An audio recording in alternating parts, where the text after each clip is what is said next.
జ్ఞానోదయాన్ని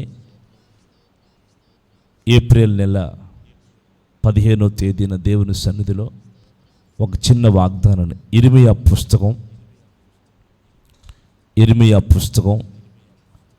31వ అధ్యాయం 3వ వచనాన్ని మనం చదువుకుందాం. ఇర్మియా పుస్తకం 31వ అధ్యాయం 3వ వచనం. చాలా కాలము క్రిందట యెహోవా నాకు ప్రత్యక్షమై ఇట్లా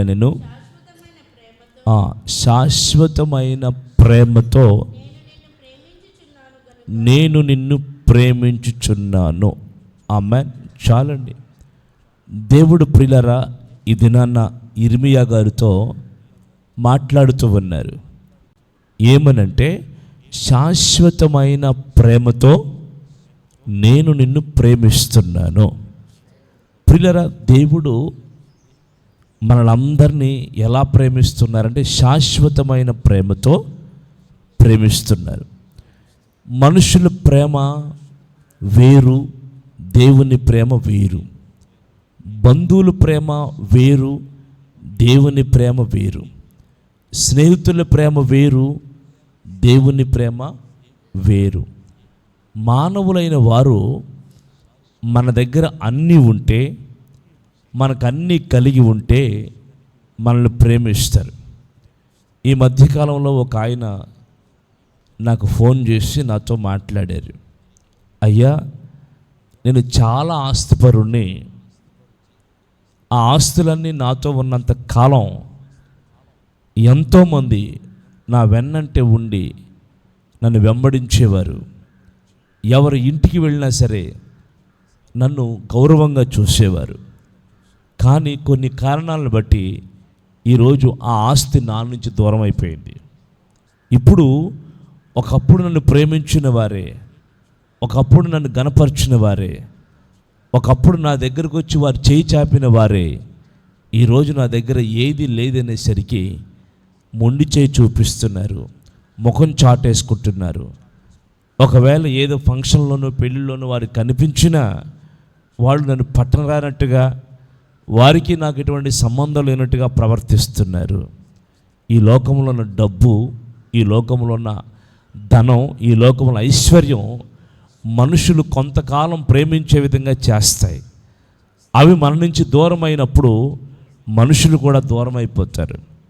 కానీ మన కన్నీళ్లలో, మన కష్టాల్లో, మన బాధల్లో, మన దుఃఖములో, మన వేదనలో మనతో నిలిచి ఉండే ప్రేమే శాశ్వతమైన ప్రేమ. ఆమేన్. మన ప్రభువైన యేసుక్రీస్తు మన దుఃఖాల్లోనూ, మన కన్నీటిలోనూ, మన బాధల్లోనూ, మన వేదనలోనూ, మన ఒంటరితనములోనూ, మనము బాధలు పడుతూ వేదన చెందుతున్న పరిస్థితుల మధ్యలోనూ మనల్ని విడవకుండా ఉండేదే దేవుని ప్రేమ. దేవుడు మనకి ఆస్తుందా, అంతస్తుందా, ఐశ్వర్యం ఉందా అని చూసి మనల్ని ప్రేమించడు. దేవుడు మనల్ని ఎలా ప్రేమిస్తారంటే, ప్రియులరా, ఇతడు నా కుమారుడు, ఇతడు నా కుమార్తె, ఇతడు నేను కన్నాను, ఇతడు నా సొత్తు, ఇతడు నేను ఏర్పరచుకున్న జనాంగమై ఉన్నారని దేవుడు తన స్వాస్థ్యాన్ని విడనాడక ఎన్నడూ తన స్వాస్థ్యం మీద ఆయన ప్రేమ చూపుతూ ఉంటారు. ప్రియులరా, అదే శాశ్వతమైన ప్రేమ. విడవకుండా మన జీవితాల్లో శాశ్వతంగా కడ వరకు, మరణం వరకు మనల్ని చూపేదే శాశ్వతమైన ప్రేమ. అయితే దేవుని ప్రేమ మనల్ని మరణం వరకు వెంబడిస్తుందా?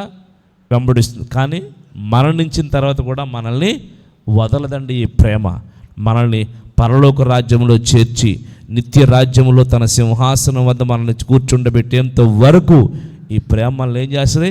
ప్రేమిస్తూనే ఉంటుంది. ఈ ప్రేమ మనల్ని వెంబడిస్తూనే ఉంటుంది. ఈ లోక ప్రేమ కాదు దేవుడిది. ఈ లోకంలోనూ మనకు ప్రేమ కలుగుతుంది, పరలోకంలో కూడా నూరంతలుగా ఆ ప్రేమకు ప్రతిఫలాన్ని దేవుడు మన జీవితాల్లో దయచేస్తారు. ఈ దినాన్న మనలందరినీ దేవుడు శాశ్వతమైన ప్రేమతో ప్రేమించుచున్నానని వాగ్దానం చేశాడు. గనుక ఈ వాగ్దానం మీ పట్ల, మీ బిడ్డల పట్ల, మన పట్ల, సంఘం పట్ల, పరిచర్య పట్ల నిశ్చయంగా మన దేవుడు నెరవేర్చును గాక. ఆమేన్. అందరు లేచి నిలబడి చేతులు ప్రార్థన చేసుకుందాం. గమనించండి, ఈరోజు రాత్రి దేవుని మందిరంలో క్షేమాభివృద్ధి కూడిక సరిగ్గా 7 గంటలకు ప్రారంభమవుతుంది. అందరూ కూడా గమనించే కూడికలో పాల్గొనాలని మనం చేస్తూ ఉన్నాం. అందరూ కూడా చేతులు చాపండి. స్తోత్రం, స్తోత్రం, స్తోత్రం. పరిశుద్ధుడా, మహిమగల తండ్రి, మహోన్నతుడా, నీ నామంలో స్తోత్రాలు. ఈ దినం నీ సన్నిధిలో ప్రభు మమ్మల్ని అందరినీ జ్ఞాపకం చేసుకున్నారు గనుక శాశ్వతమైన ప్రేమతో ప్రేమిస్తున్నానని వాగ్దానం చేశారు నాయన. నీ వాగ్దానం అందరి జీవితాల్లో నెరవేర్చండి.